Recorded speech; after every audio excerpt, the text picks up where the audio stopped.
with regret, with great regret. There's no organization in this country that could do more for the struggling black man than the Black Muslim movement if it wanted to. But it has gotten into the possession of a man who's become senile in his old age and perhaps doesn't realize it. And then he has surrounded himself by his children who are now in power and want nothing but luxury and security and comfort and will do anything to safeguard their own interests. So I feel responsible for having played a major role in developing a criminal organization. It was not a criminal organization at the outstart. It was an organization that had the power, the spiritual power, to reform the criminal. And this is what you have to understand. As long as that strong spiritual power was in the movement, it gave the moral strength to the believer that would enable him to rise above all his negative tendencies. I know, because I went into the movement with more negative tendencies for the betterment of the community by any means necessary. And since tonight we had to get into this old nasty negative subject, we didn't want to bring up our program. We're going to have... But as the African nation got it, we became proud of it. And became proud of it, we began to have something effect with it. But you mentioned conspiracy between the black Muslims and the right wing of this country. Could you elaborate on that? I mentioned the conspiracy between the Muslims and the right wing in this country. I know for a fact that there is a conspiracy between the Muslims and the Lincoln Rockwell Nazi and also the Ku Klux Klan. There is a conspiracy. Describe this conspiracy. Well, the Ku Klux Klan made a deal, or were trying to make a deal with Elijah Muhammad in 1960 in the home of Jeremiah X, the minister in Atlanta at that time, who at present is the minister in Philadelphia. They were trying to make a deal with him to make available to Elijah Muhammad a county, a size tract of land in Georgia or South Carolina, where Elijah Muhammad could then induce Negroes to migrate and make it appear that his program of a segregated state or separated state was feasible. And to what extent these negotiations finally developed, I do not know, because I was not involved in them beyond the period of December 1960. But I do know that after that, Jeremiah, who was the minister throughout the South, could roam the entire South and the Klan not bother him in any way, shape, or form, nor would they bother any of the black Muslims from then on, nor would the black Muslims bother the Klan. Are you inferring then that because of this conspiracy, the attempt was made upon your life? The attempt could have been made upon my life. Ask that again. Are you inferring that because of this conspiracy, the attempt was made on your life? Not necessarily that conspiracy. The attempt was made upon my life because I speak my mind and I know too much, and they know that I will speak it whether they like it or not.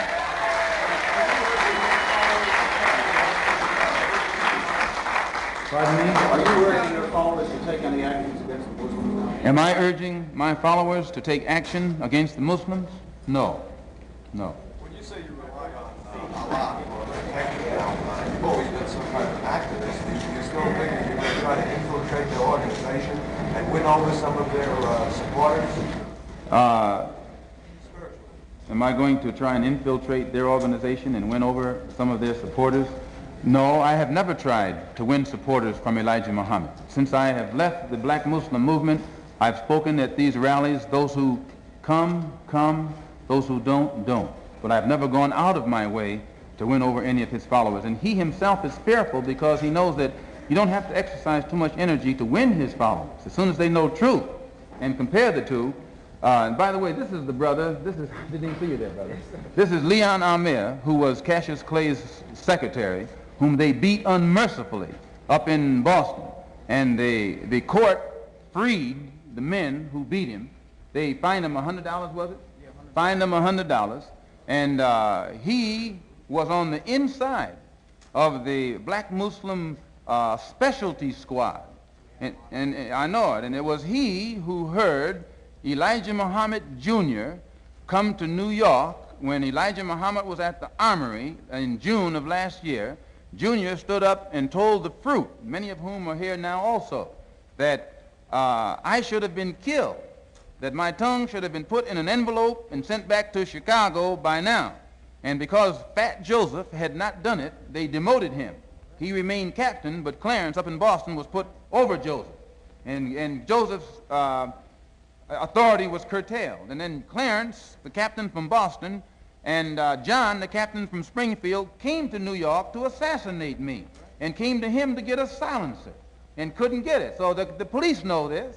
It's not something that's new. They just wait until the job is done and then they step in. When you say, Do you know that Elijah Muhammad was behind this? Yes, now, Is this your belief? Elijah Muhammad called all of his officials, national officials, to Chicago in October and ordered them to kill or maim any of his followers who leave him to follow me.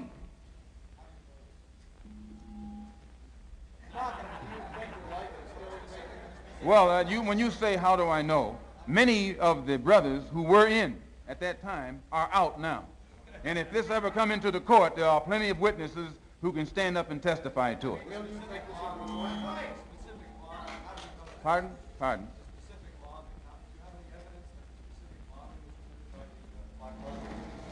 This specific law. Do you have any? I'd rather not say at this time. when you say you know too much, what do you mean?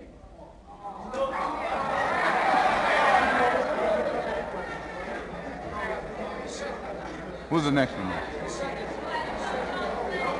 Give him 2 more minutes. Give them 2 more minutes and we'll end it. You said nobody's going to clean up all of us and we'll control it, and you said including the politics. Yes. So what, could you elaborate a little bit on the Yes, politics? when I said that no one can clean up our home but us, and that we will clean it up, including and no one should control it but us, including the politics, what do I mean? I mean exactly that. That the black people. You're thinking of who? Powell? Powell's one of us.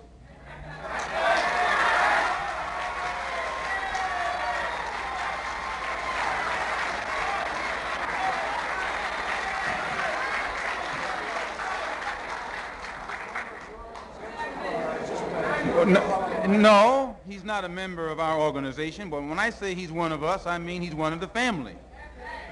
And no one outside the family can get us to talk about it. If we talk about him, we talk about him within the family. But nobody outside the family can instigate us against Powell.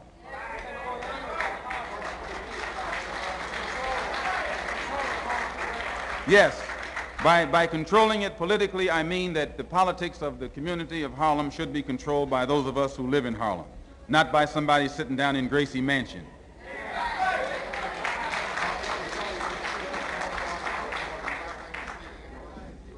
Sir?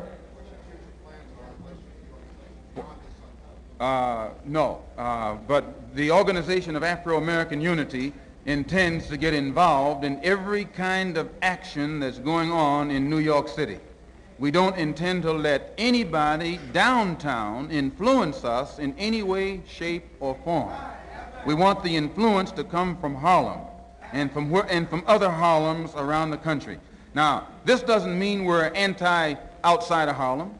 This doesn't mean we're anti-Bronx or anti-White Plains or anti-white or anti-German or anything like that, but it means we're pro-Harlem. We're pro-ourselves. We want to start doing something for ourselves. That's all it means. It means that we want to stop begging you for your school. We want you to get out of the way and let us straighten out the schools in Harlem.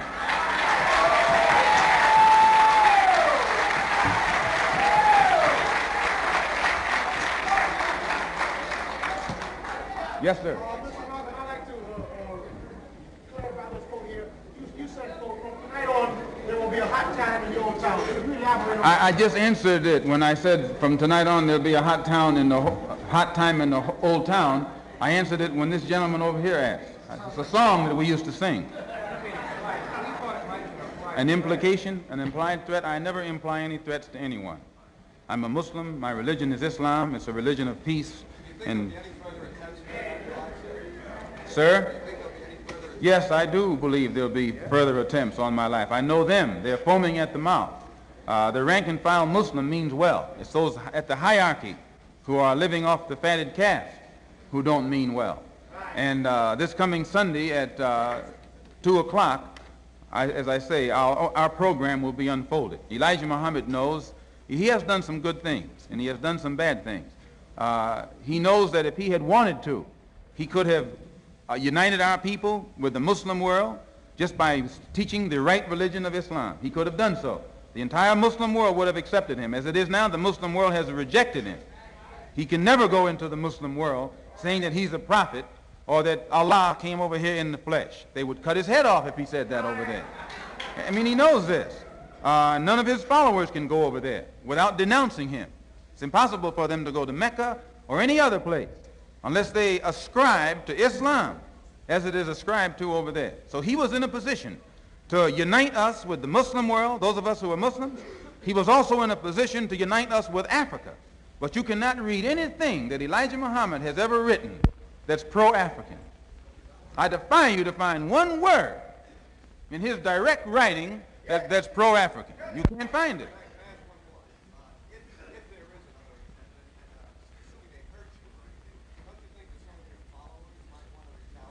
Listen to this question this man asked me.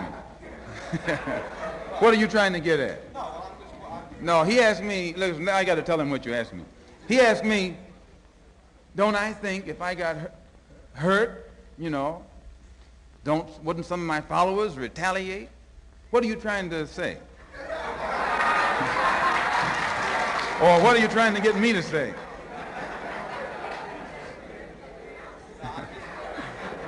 I mean, it's okay. I'm not going to get you in any trouble. These are your friends in here. But I just want them to hear what you're asking me. That's all.